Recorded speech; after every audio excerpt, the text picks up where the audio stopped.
it seems like I've seen this all over YouTube. So I was sent this by Lightwish, and they've been very kind, and I'm going to look at this. I've not even opened it yet. I've not even broke the seal. So I'm going to open it and see what I think and see if I'd use this, because some of these products, if I don't use it, then I don't know if it's necessary to review a bunch of products. My first question is, how's this set up? And I got some good information on how to use it from Tiffany from Lightwish, and I'm just going to unbox it. It came in good condition. It came in another box beside this, so it came in good condition. Well, it looks nice so far, and I'm going to look through this. The only request I had is I didn't want white. I wanted it to be some sort of earth tone, and it is. It's a beautiful light leather color, and I don't think it's real leather. I think it's some sort of vegan leather. And this is some swatch cards and paper that goes in it, I think, because I've watched a lot of reviews myself to prepare myself. And this strap, she told me that it holds your phone. So that's a nice box. Use that for storage.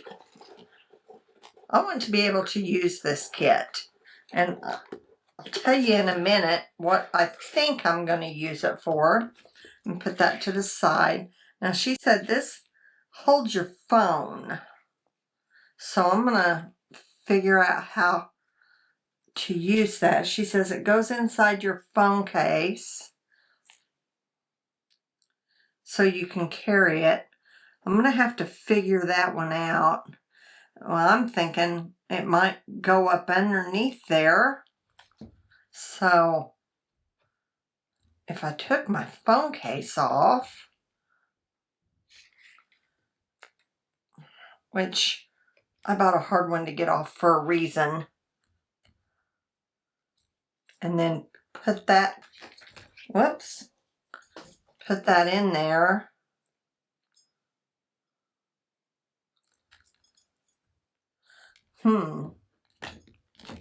Might have to edit some of this out while I figure it out. Let's see. So if I did that, I want you guys to be able to see it though. So, okay, so that goes in there like that, I think. It's not too hard to figure out. Then put it on there like that. And then the other end is supposed to go on here. And then you could carry everything together. Like maybe on your shoulder. Or we're going to think about that one. Let me see what she said in her email, because she did tell me how it worked. She said, here's the usage tips provided. This phone strap, the silver clip on the product strap is a phone clip, which can be used directly inside a phone case. You only need to bring your phone and paint bag when you go out. Now, it says something about a spray bottle. Let's open this and see what's in there. There's the paper. Zoom out a little bit. There's the paper. We'll open that in a minute. Okay. All right. There's a cup, and this carabiner probably hold that cup. And you could probably hook it on the outside as well. So you see me figuring this out here. Okay. It says there's a spray bottle. Here's the spray bottle. And it says the accessory is opened by prying open, not unscrewing. So, yeah, it just pops open. So that's cool. and it just pops back on. All right, and then it comes with the water brush, and then a brush. This is a travel brush. It's a number 12. Oh, that's nice. And it says, she said, to ensure the brush's absorbency, break it apart with your fingers to loosen it and immerse it in clean water for 6 to 8 seconds. And then gently rub the brush with your fingers while gently stirring in the water. Can't reach my fingers in there, but well, and it says repeat twice. And there may be some loose hairs because they use a lot of bristles. So we're just going to do that. And we'll use it because I want you to see. It looks nice. I seen one loose hair when I first pulled it open, but that looks nice and it feels nice. So far, so good. I'm going to put my Princeton aside because, let's put my box opener back, because I want to use this brush. I'm thinking, what am I going to use this for? Because I don't want to just get stuff and then not use it. And I want to bring value to you. So I'm thinking there's some information, and she also put in here that the paint is semi-moist or semi-wet and does not require spraying water on the surface. Just use a damp brush to directly pick up and apply the paint. And then it does give you information on how to activate the brush because it's got some stuff to protect it and keep it straight while in transit. And this, it looks like one of those pencils. Let's test this on a piece of paper. And I thought, oh, well, this looks like one of those graphite things separately. Yeah, it's like a sketching tool. So I'm just going to leave that there. And then it's got an eraser if you need it. So nice. Let's see. By the way, this is Meeden paper, but I'm going to be using the Lightwish paper. Okay, so let's go and open this. Everything's really well packaged. I'm going to get that off camera for privacy. I had her email pulled up so I could read it. And let's see how this opens. It says it opens like this. Okay. That's nice. Let's see, does it come all the way out so I can reach all the colors? Okay, how will I do this? I want my paper on this side. I want my palette on this side. I'm going to take this water thing off right now because it's kind of in my way. But if I was setting, this is a good way to carry it because just to keep it all together. This looks like, you know, this carabiner, it might last you for a little while, but it feels kind of flimsy. Take that into mind. But this book, I like. It feels sturdy. Let's open these. Okay. So I might want to put, I think I'll keep my paints up there.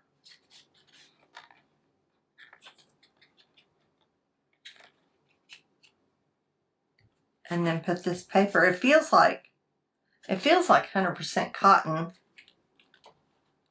or cotton paper. I think I might use these for just studies. You know, I mean, I wouldn't want to do like a whole painting on this paper. It's too small, but I could see taking this to just outside and color matching. You know, one thing I thought, okay, well, let's see if we can get the color of this eucalyptus from this paint. So, okay, here's Lightwish. It says the mixing palette is ceramic. Oh, that came out. And it seems like there's not very much. I don't know if you can see. Some of them are filled all the way to the top, like the ultramarine, but like the red is sunk down in there. But if you know, I can put my finger in there quite a bit, you know. So you can kind of see how far down it's filled, where the ultramarine is all the way to the top. So, all right. So let's just figure this out. And we'll see if you guys are interested in this. Let me know in the comments what your first impressions are. And would you use something like this? I figure if I use something like this, it's going to be on a study. And today I'm going to show you how to paint a sky. My way of painting a sky. And I noticed there's not white in here, so I'm going to have to get some white. And that's not going to go in there. So I'd either have to bring a separate tube. I'd probably bring a separate tube of white. But let's get to swatching. Okay, so it's going this way. But you know, you could take it out and put it right here. You definitely could. And here's a place for your pencil. And here would be a place for your travel brush or your water brush, your spray bottle. I don't know. I'd have to think about that and see how everything's going to fit. All right, so let's get to swatching. We'll do some mixes, and then I'll do a small painting, maybe a couple of them, and see where it goes from there. Okay, I was going to put one of these graphite matte pencils in there to keep as a sketching pencil, but it's too long and it won't fit in there. So I'm glad that they came with a sketching tool. And I don't know, I'll let you know if they can buy these replacements in the description below when I upload the video. So all right, let's just swatch these and see how it goes. I'll zoom in so you can see. And I think these wells are deep enough to refill with your own paint. So it's just a matter of, does the product work well? Would I take it out and use it? And I probably would. You know, I'm right-handed, so I want to be able to be comfortable to use it. If you're left-handed, you might want to set it up a different way. I've got that box up here. I wanted you to see the box because it's a cool box. Travel watercolor set, 24 colors. All right, let's start with lemon yellow. I did not squirt them, didn't wet the paints. It's wanting to slide. Okay, so that paint's coming up really nice. And that lemon yellow is nice color.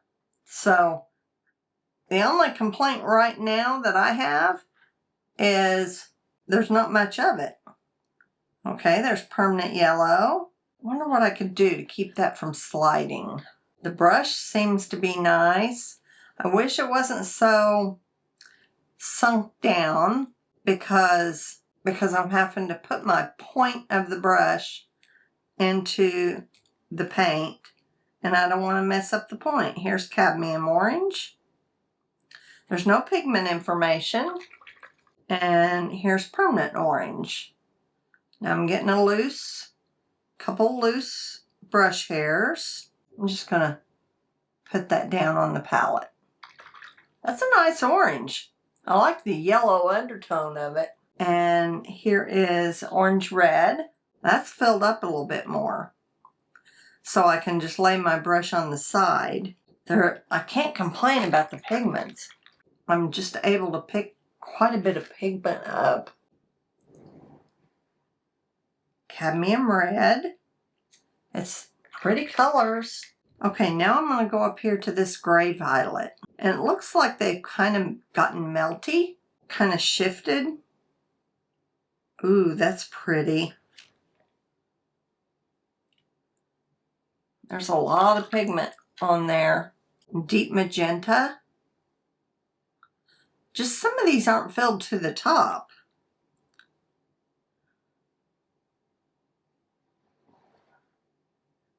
And it's not consistent, you know. I wish they was all filled to the top.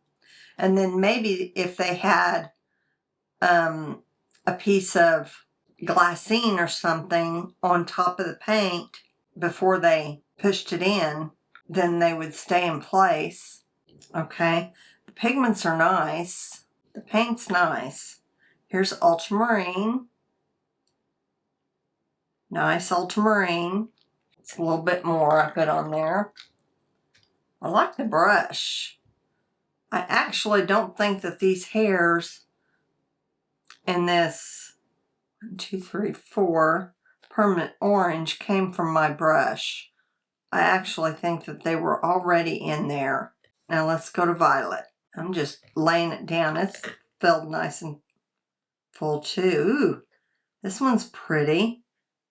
A nice dioxazine type colored violet.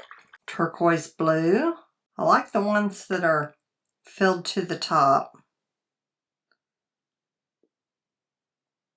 You know, and it could be that these colors shrank quite a bit. I don't know. I'll let her know and try to find out the answers before I post this. Here's cobalt blue hue. Just because it says cobalt blue doesn't mean it's cobalt. It says hue. Hue equals color. It's like the same color as cobalt blue. It's kind of tiny. You know, the swatches are kind of tiny. Prussian blue.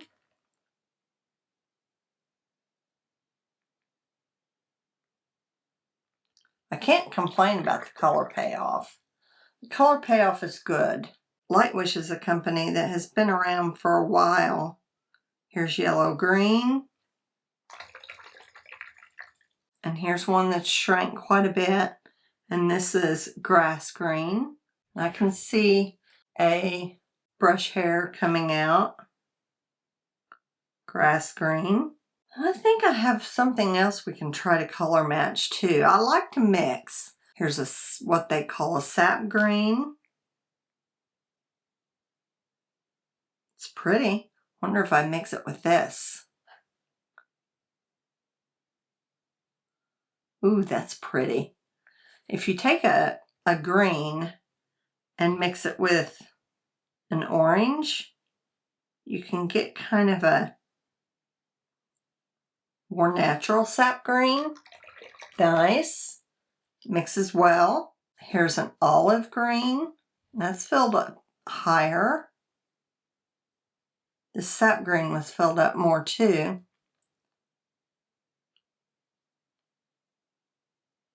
Olive green. You know, and keep in mind, this is not a professional setup. You know, this is for somebody to go out quickly and take out. This is an affordable option. Here's Viridian.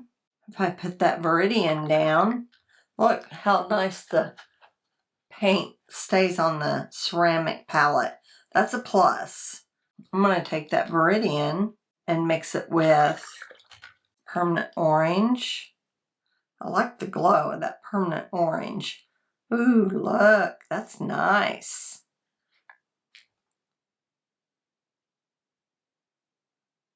One or the other. It's makes a nice green. Okay, and here is yellow ochre. It's just you can't hardly get the paint out if they've shrunk too much.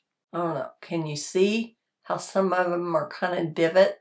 Hooker's green. That's another one. It's shrunk quite a bit too. Hooker's green. You got a variety of way to mix greens or have different greens. Let's try Hooker's green with cadmium orange. Pretty. I'm getting just about the same hue, but if you took this, I like the mix with the sap green the best. So if you took sap green and mixed it with this orange and maybe took a little bit of ultramarine,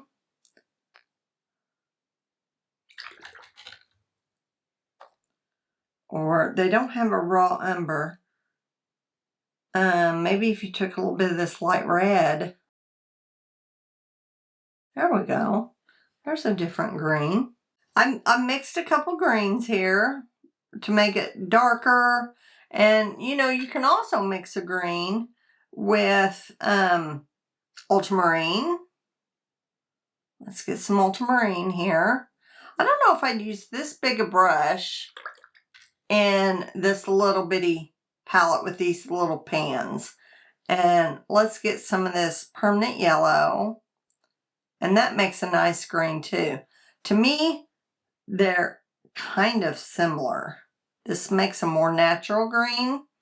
And to darken it up, I could use this light red.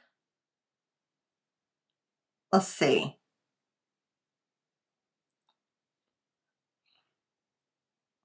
Light red. And see, that flips it and makes it brown. But if I get more ultramarine and more permanent yellow,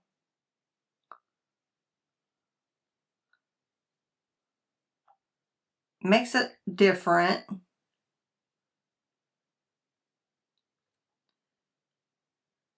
You know, you could mute your colors, definitely. There's several different hues of green there. All right, so let's continue. Let's see, I got some Hooker's green out earlier, but I didn't swatch it.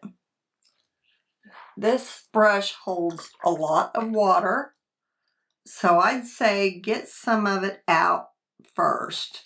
Here's light red, which is kind of like an Indian red. It's pretty opaque. It's covering up the letters. And let's see, burnt sienna. Burnt sienna usually, in my opinion, is more orange. This kind of looks like a raw umber. Let's get that raw umber in there. Well, it says burnt sienna, but I'm going to call it a raw umber. Let's wipe this palette off. Also in this kit, you'd have to have a paper towel or something. It does seem to clean off well. Right now, I'm not seeing any staining. Let's finish doing this, okay? Van Dyke Brown. That might be more like a, to me, that looks like more of a raw umber. It's nice. And then Payne's Gray. The brush seems a little bit too big for these pans, but I like a nice sized travel brush. And here's Payne's Gray. It's a dark Payne's Gray. So those are some good vibrant colors. Let's take that Van Dyke Brown. I want to call them what they are. So let's take that Van Dyke Brown, which is right here, and put it with some ultramarine blue, because I like to mix. Ooh, that's nice. That's like a stone blue. Yeah, I found raw umber. And if you want to watch my raw umber video, I'll link it at the end of this video. But that's really nice. Let's go with deep magenta. Now see, with that little bit of water that I've put in there, the paints are getting really activated, is a good word. And they're getting really to the point where they can pick up easily. There was that deep magenta, and I'm getting that Van Dyke brown. That's nice. That meets that out nice.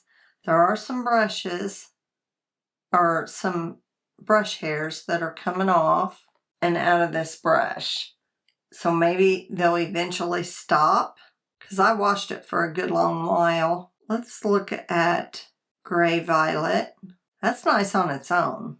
Let's get a little bit of Van Dyke brown and mute that up. That's nice. Ooh, really like that. Let's do a little bit of work on the paper. I don't know, I might put something underneath this so it didn't slide. Here's what I thought I might do. I might take some washi tape and fold it over on itself so it has some sticky side out. And when I'm painting, I can move this around and then just stick that on there. And it's not permanent, but it does keep it from sliding around, you know. And then when you take it off, easy to take off, and then pull that off. It's not very sticky, so it's not permanent. But if you keep that in your kit, you can put it down, and then it won't just slide automatically. Hey everybody, here I am. I'm filling up this water brush and then filling up the little sprayer to get started and complete this pack to get it ready to go out. And I thought I would paint a painting, and I'm going to paint a sky. I've been promising you guys a sky, so I'm going to tell you how I do it. So I got the paper in a damp state and got some ultramarine blue and cobalt blue and got them, you know, mixed up together and mixed a little white in with it. And then I'm painting my clouds on with white, and I'm painting the sky around the white clouds. Now the white goes and kind of acts as a placeholder for the clouds, and then I just adjust them as I see fit. I'll put more white, I'll paint more sky, you know, maybe put some shadows in the bottom of the clouds, and I just kind of let the watercolor do its thing. So, you know, that's kind of how I do that. Say you wanted to color match something that was outdoors. Let's use this water brush, see how it works. So I'm going to get it going, and once you get it going and you get this part filled up, as you paint, it should pull. So, okay, so I'm going to start, I'm going to leave that blue in there, and I'm going to start with my darkest green, because this is a dark green. I always want to start where I think I am and then adjust accordingly. So, okay, that's a dark green, so maybe I'm going to add some Van Dyke brown.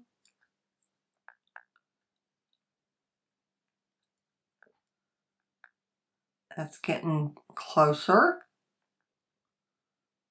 And then I see this as leaning a little bit blue, so I'm going to add some ultramarine blue.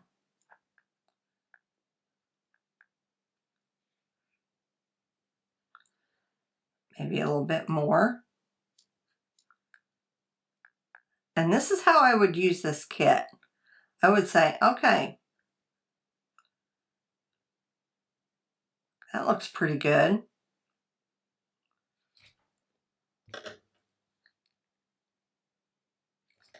Might turn this way.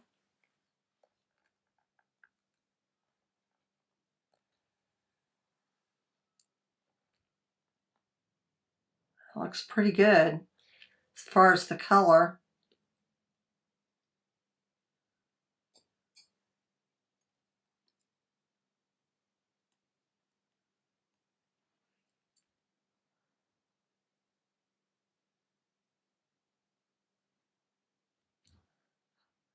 And Then you could drop some more in at the base to make it darker. Yeah, I think that's a pretty good color match.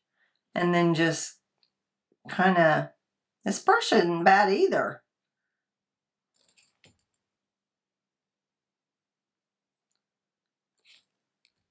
And then just do your study.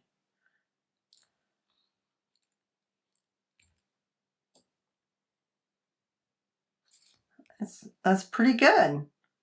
I'm going to take this one down, get that, leave a little bit of white space. I think it could use a little darker areas.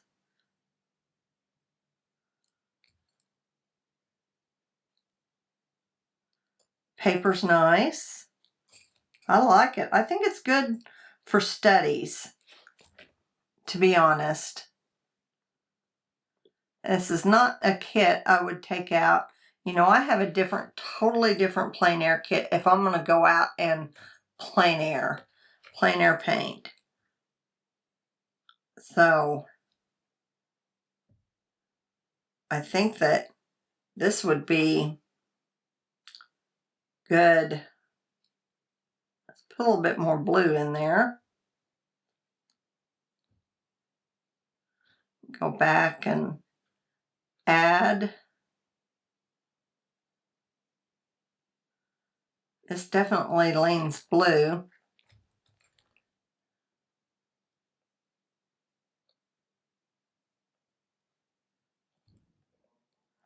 Kind of got off the wrong way there.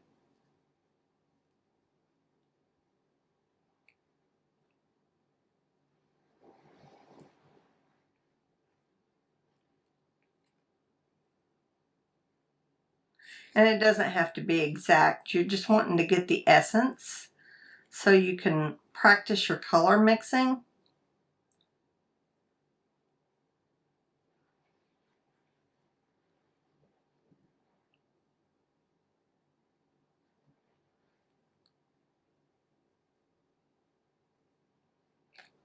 Get some more color.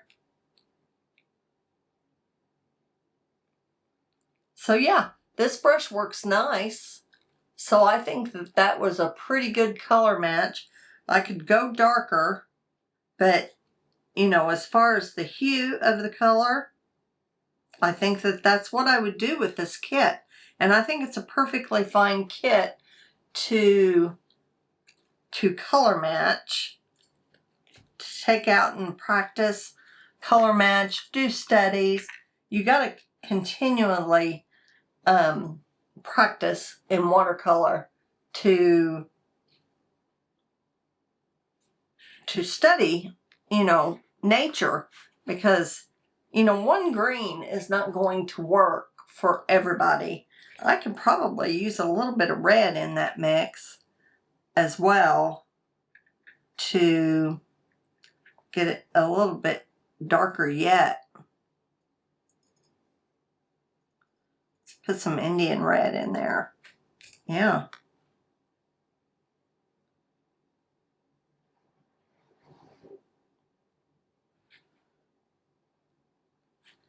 Yeah, I think that's nice.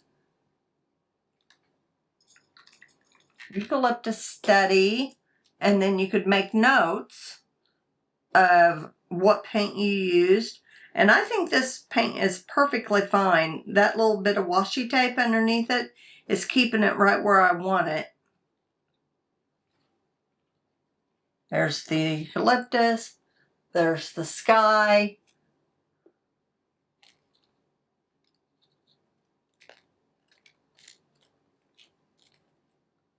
Very cool.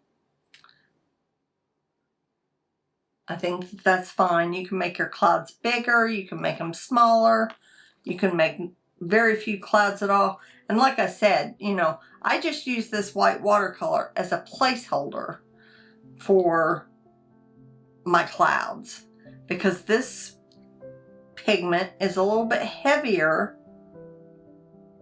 and will kind of hold its place, where if you just use plain paper, it's going to kind of, unless you